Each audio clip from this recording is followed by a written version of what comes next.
Kasus korupsi yang melibatkan kepala daerah yang juga kader partai masih terus terjadi. Lembaga anti rasuah juga masih menggalakkan operasi tangkap tangan sebagai strategi populer dalam menindak pelaku korupsi.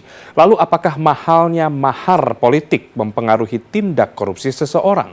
Berikut laporan khas redaksi.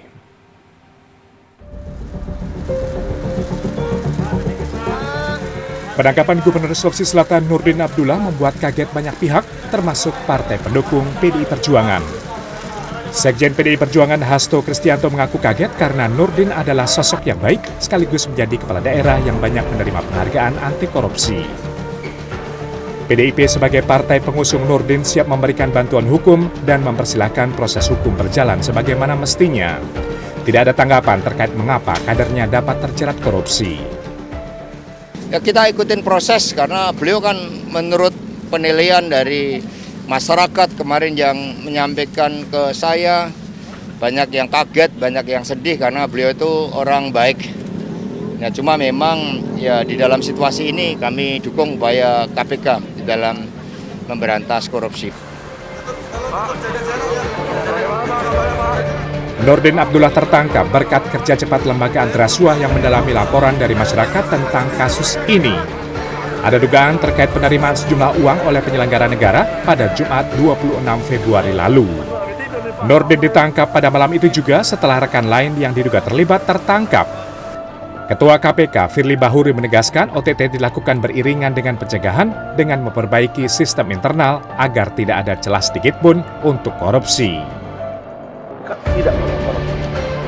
Adalah pengamat politik dari Universitas Al-Azhar Ujang Komarudin yang menyebut kasus korupsi yang melibatkan kader partai tidak lepas dari mahalnya mahar politik. Keharusan membayar mahar membuat kepala daerah terpilih seperti kejar setoran sehingga tergoda melakukan praktek korupsi.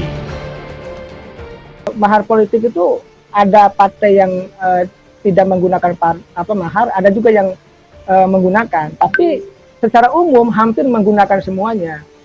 Karena saya pernah ada di lingkaran elit ikut elit partai ketika itu. Jadi ada calon kepala daerah yang membawa koperan uang untuk memberikan mahar, ya kan?